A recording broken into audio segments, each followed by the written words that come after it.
This is the page 3 lecture, section B, Rediscovering the Laws of Exponents.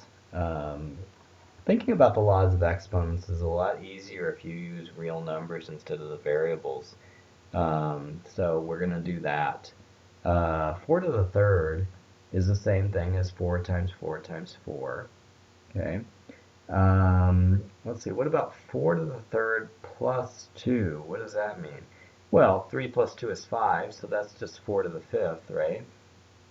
So 4 to the fifth is just multiplying 4 5 times. 1, 2, 3, 4, 5.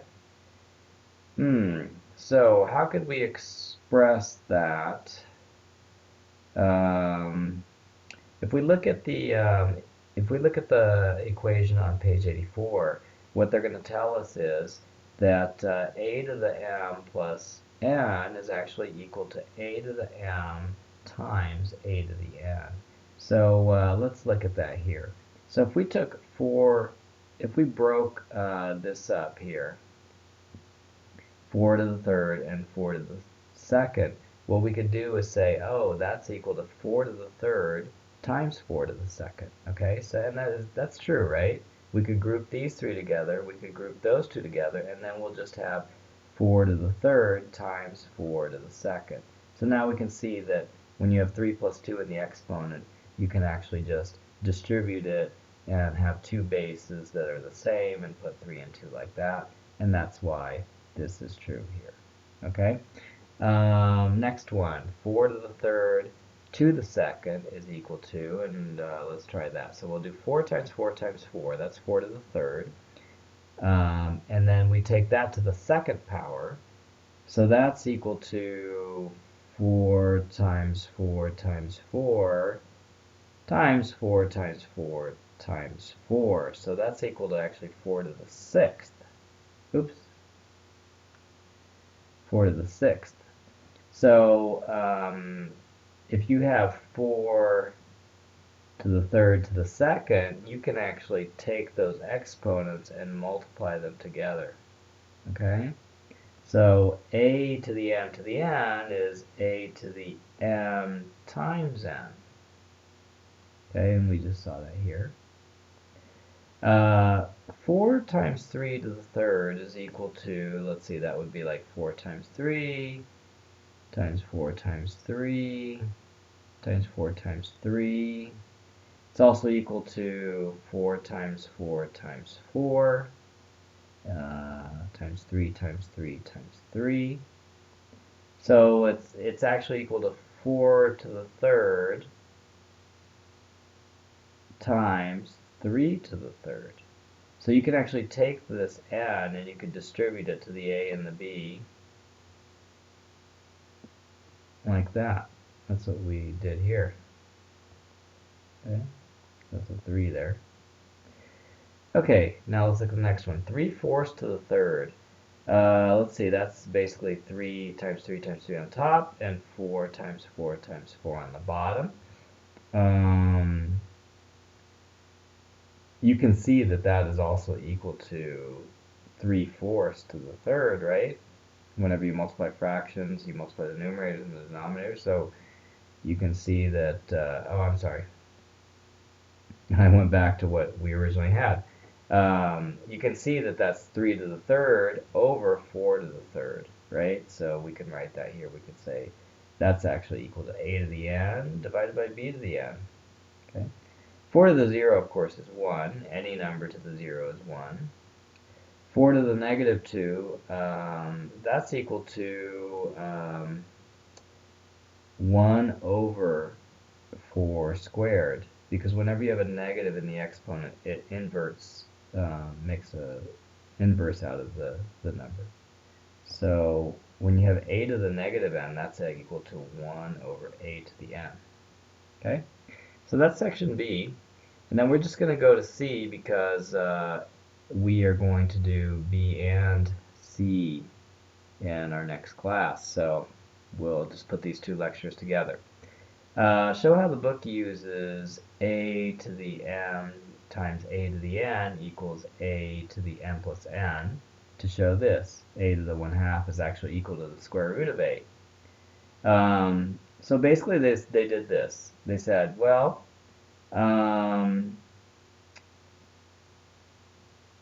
we already know that if you have like the same bases multiplied times each other like that, you can just add the two exponents. Okay, you can get 4 plus 4 is 8, right? So they use that to say, okay, if I have a to the half and I multiply it times a to the half, I can add those two exponents together. It'll give me a to the first, which is just the same thing as a, right? But so basically that's saying I'm multiplying two numbers together, identical numbers together, and I get the number a. So wait a second. The only number I could multiply by itself and get a would be the square root of a, right? That's the definition of a square root. So then we basically say, okay, well, actually, a to the 1/2 is the square root, okay? And then they do the same thing with cube root. If you have a to the 1/3, a to the 1/3, a to the 1/3, multiply it times itself 3 times, you're going to add the 1/3s together, and then you get a to the 1, which is equal to a. Well, the only number that you can multiply times itself 3 times and get the number itself is the cube root. So, I mean, that's basically saying the cube root of a times the cube root of a times the cube root of a is equal to a. So these are all identical. So a to the third is equal to the square root of 3 over a. So this is just basically a notation thing, but it's kind of proving that these notations are equivalent. It's proving that this notation is equivalent, and more generally that it doesn't have to be square root or cube root. It could be any nth root. The a over 1 over n is equal to the nth root of a. Okay, and then it goes even further to be more general. It says if you got a to the m and you take the nth root of that, it's the same thing as writing this a to the m over n. Okay. I'm just gonna get rid of that because it's messy. Now I'm just gonna do a few problems since we have time left here. So we'll go back to the first page B, and we'll just take the hardest problem on each one here. So I have 10 to the third divided by 10 to the q. I think that says q, right? So 10 to the third over 10 to the q. Well, 10 to the q, that's the same thing as 10 to the q on the bottom is equal to 10 to the minus q, right? Because it's in the denominator. So, and now that you've got the same base twice like that, you can actually add the exponents together. So that's equal to 10 to the 3 minus q. And what exactly were the instructions there? Simplify using the laws of exponents. Yeah, so we just simplified that one. Now what about this one? It says to write as power of 2, 1 over 128. So let's see. If I was just to write, this one, if I was to write 2 to the something equals 128, what do I need to put there? Let's see. I think that it would be about 2 to the 6th or something. So let's try that. So this would be 4 times 4 times 4. Actually, 4 times 4 times 4 is just 64, so I'm still short of 2, aren't I? So yeah, I need one more 2. Okay, then I would have 128, right? So 3, 4, 5, 6, 7. So 2 to the 7th is equal to 128, right? Okay, so now how do I get 1 over 128? So then I would need to take the inverse of that. So instead of 2 to the 7th, I would 2 to the negative 7th. So that's the answer for that one. That's the answer for that one. Right as powers of 3. Now it's the same thing with this one, right? Except for you using 3's instead. So you would put 3 to the negative something, right? For that one. It's not really different. Right as a single power of 2. Let's take this weird one here at the end. 2 over x plus 1 over 2 over x. Right as a single power of 2. Well, remember that if you have something in the denominator, it's basically saying 2 to the negative of that, so 2 to the negative x. Now that you put them multiplied times each other, you can add the exponents. So you have x minus x plus 1, so that's just 1. So the answer to this one, although it looks kind of difficult, it's actually just 2. Okay. Right as a single power of 3.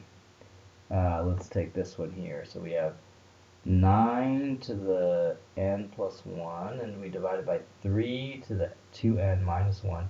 Well, let's take the top and make it into, an exponent with the base of 3. So that would be 3 squared, because it's 9 to the n plus 1. And then on the bottom we have 3 2n minus 1, right?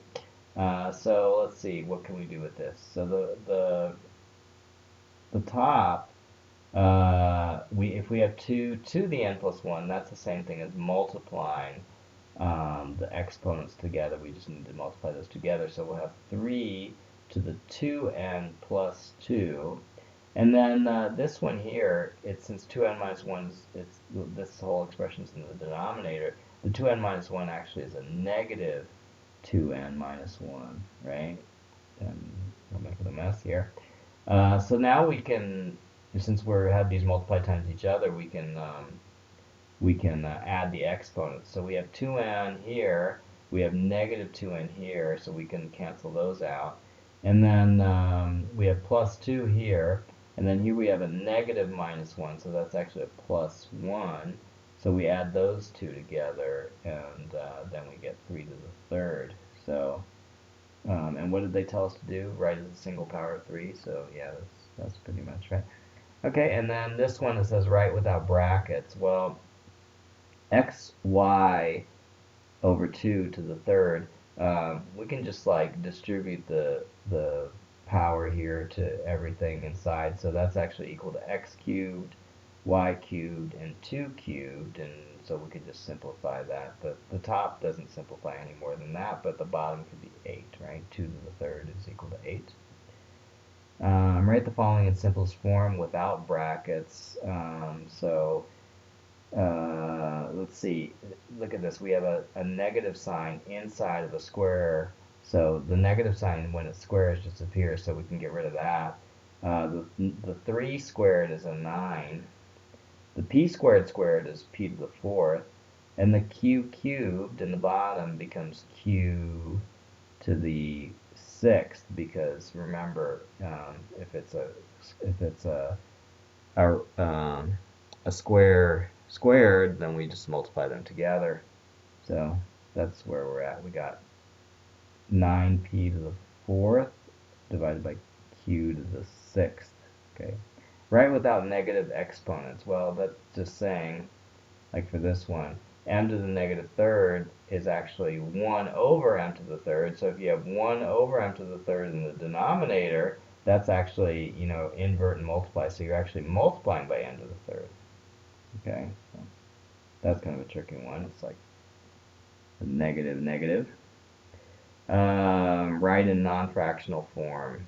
Let's see, non-fractional form. So this you don't want to have as a fraction. So that means like this is if you want to write it as an exponent, this in the numerator, then you would put 3 to the negative 2 minus n, which is equal to 3 to the n minus 2, right? So that would be a way of writing that. And we're about running out of time, so we'll have to put the rest in another video.